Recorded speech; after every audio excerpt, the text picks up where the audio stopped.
Hi everybody. Hello there. I'm Jerry. And I'm Linda. We're the Village's Newcomers. Today we have an exciting show for you because the number one topic when our viewers write to us is money. And when we moved to Florida 4 years ago, we were pretty much in the dark about how everything's handled. Today we're in the office of a very special man here in Sumter County. He's the tax collector. And we would like to thank Randy Mask for coming on our show. Absolutely. Pleasure. Do you mind if I call you Randy? You can, yes. Randy, I have to say when I came in, I expected you to have horns. Oh, no. Oh, no. You're the tax collector. Yeah. But I want to tell you that the transition to Florida for us was easier than expected. Yes, sir. It's kind of like a one-stop shop here in your building. You know, we took care of our cars, our driver's license, our property tax, our homestead exemption. And we have some questions for you today, if you don't mind. Now, we're going to ask you a lot of different things, but we had one specific question come in for the tax collector, and it was from Eric Medhus. And you had an opportunity to look that over. Yes, sir. Let me read it for the folks at home. Okay. In September of 2020, we moved to the Villages and registered our car for 2 years. A year later, in September of 21, we moved out of Florida to Delaware. Now it's 2022, and last week I received a renewal notice from Randy Mask, the Sumter County tax collector, to pay vehicle registration taxes. We left Florida long ago. Can I ignore that letter? No, you cannot ignore that letter. So the reason that this individual received the letter from our office, whenever you move out of the state of Florida or Sumter County, and not very many people do, but some people do, and most people are moving in. But whenever you leave the state of Florida, you need to turn that license plate in because it still shows that you have a vehicle that is on the road because you have a license plate. So once you turn the license plate in, then we would no longer be sending a notice to you. But when you cancel the insurance on that vehicle because now you're in another state, again, the state of Florida looks at that vehicle as it is still on the road, so they're going to contact the insurance company will contact the state of Florida, and your license could be suspended. Thank you. That's great. And Eric, I hope that helped you. Can you explain to us what is a tax collector and what kind of duties you have? Absolutely.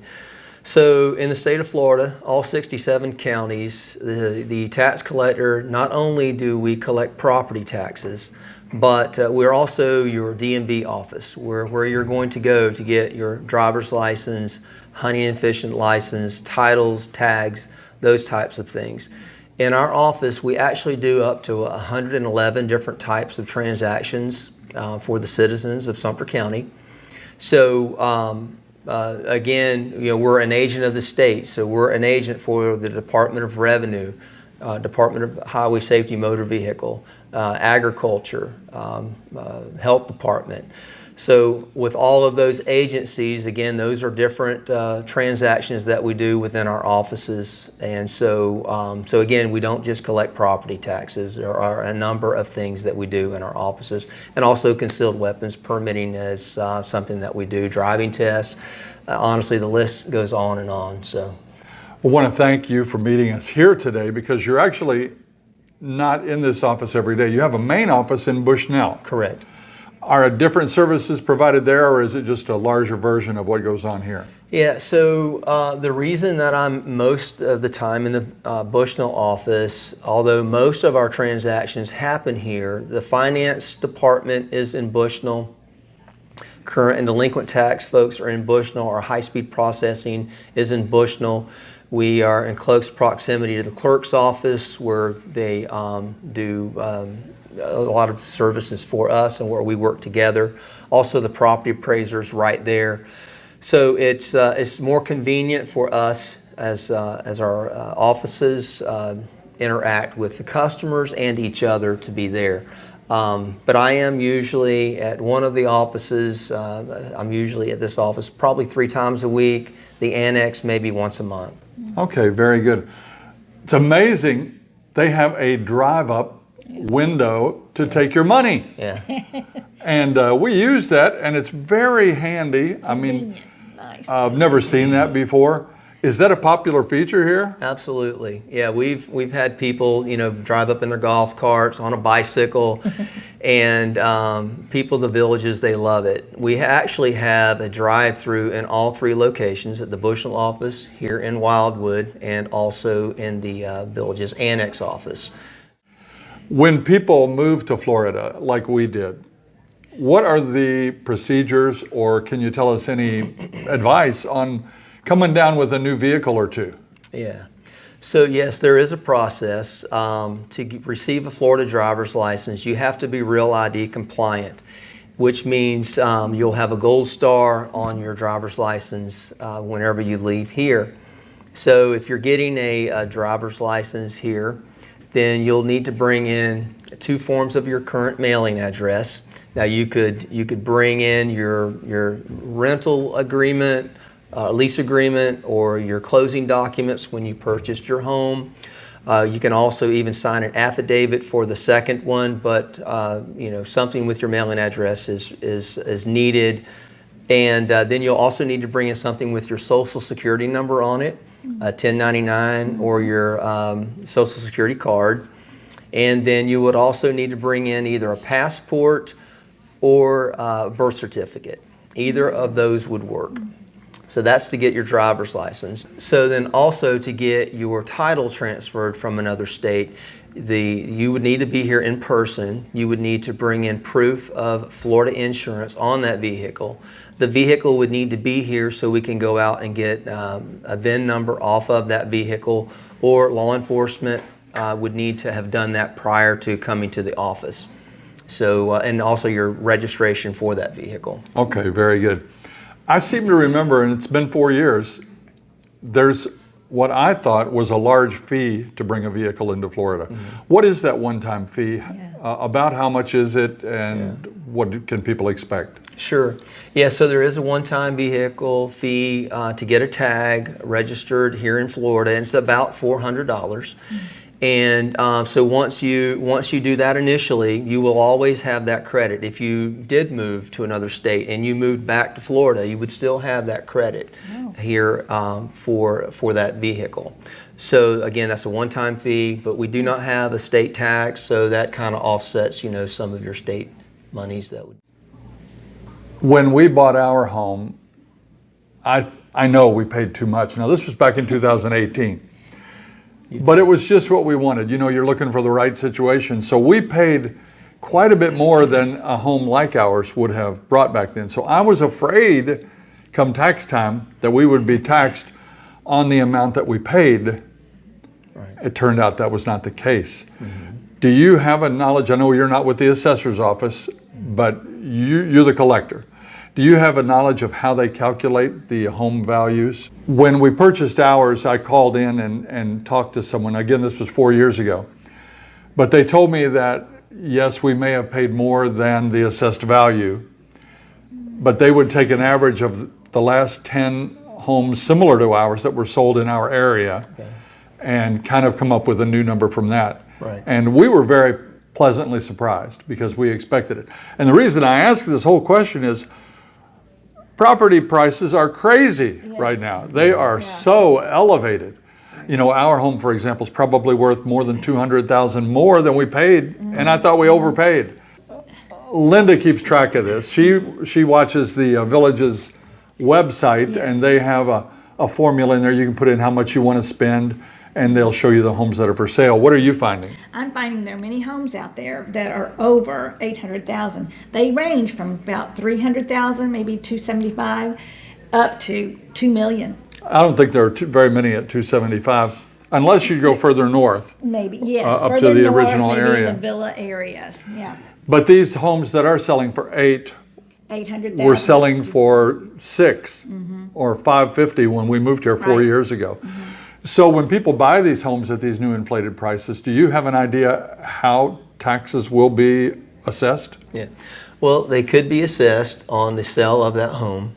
And there's also a calculator on the property appraiser's website that one could go to and put in their information of the home that they purchased, the purchase price, and based on the millage rate, they could calculate an estimate of what they would be paying in property taxes. So the property appraiser, whenever they assess a home, then the Board of County Commissioners will then look at a millage rate based on the assessed values across the board throughout Sumter County to determine a millage rate that would take for them to be able to run the county. That's pay, the different officers, the constitutional officers, their departments, roads, libraries, fire, services, all of the services that Sumter County provides. Okay. Now, when are property taxes due each year? Property taxes are due in November. So one can start paying the property taxes in November, and if you pay in the month of November, you get a 4% discount.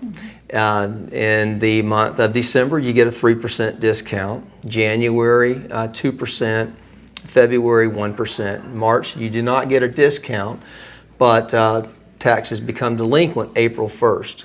So what we did about 7 years ago, we opened it up early so one could pay their property taxes early.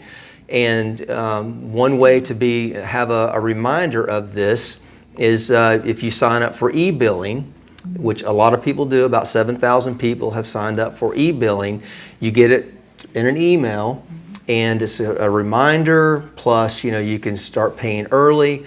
And last year we collected about $5 million. So $5 million was already collected before November 1st even rolled around, which put additional monies in the coffers for the different agencies that we give the monies back to. And also the other interesting thing about property taxes here in Sumter County, about 87% of the people pay in the month of November. So which is a lot. So anyway, that's how that works. Is there a cap on amount of taxes that can be raised during a year? Well, again, that's through the property appraiser's office. But yes, there is a cap of 3% if you have filed for homestead exemption. Okay, well, that's good to know. This particular place where we are right now is called the what? The Villages Sumter Service Center. The Villages Sumter Service Center. And it's very distinguishable because they copied off of Notre Dame and they put a big gold dome on top of this building. And it's really convenient for us. We live maybe 5 minutes away. And when you come here, it has a library. Yes, sir. And all these county services are right here. Yes, But when you come in the tax collector's office, I've always been struck by the quick service. Yes. And there are ladies with clipboards that come out immediately and put you on the list, and you get in. And if you don't mind, I would love to take a walk and just kind of pan around the area and show people where you work in there. Is that okay? Absolutely. And it's a nice place. They have the drive-up service. And this fellow is very agreeable and very approachable because one day I called here, I don't know if you remember, when I was going to get this whole ball rolling. And who answers the phone here? It was Randy Mask. He answers his own phone. So pretty good. What would you say is how much money rolls through your hands each year? Yeah, so about $280 million is what we collect, and we redistribute those back to the different agencies. The Board of County Commissioners, we collect for the villages, we collect for Beaumont, CDD, we collect for the school board, and the 5 municipalities here in Sumter County. Wow, $280 million, that's incredible. That's right. And the villages is just a part of Sumter County. Yes, sir. But it's a big part, isn't it? Absolutely. And would you say that the tax payments you receive from the villages is a good thing for Sumter County? Absolutely, yeah. They're a huge tax base here for our county. And, going back to something you had said earlier about the services, and whenever someone comes in, we have had people wait, 2-3 months because they were dreading to come to the DMV office to get their driver's license. But our customer service approval rating is 99.91, and that's the comment cards that are filled out. And so, so a lot of the comments on there, you need to teach this state, wherever they're from, how to do what you're doing. So Agreed. I'm I very, agree. very proud of my folks and what they do every day. We have spent hours Yes. where we came from, Yes. waiting in the DMV. And DMV. here, Oh, we hate I mean, it goes through pretty quickly. Yes, sir. So we want to thank you for that. But most of all, thank you for letting us come in today. Yeah, appreciate Absolutely. it. I think you answered a lot of things, and now I know I have a contact here when we get those good questions like Yeah. Eric wrote in, and we'll reach out to you. But Please do. thank you so much. It's my pleasure. Something else that I'm very proud of is our mission statement.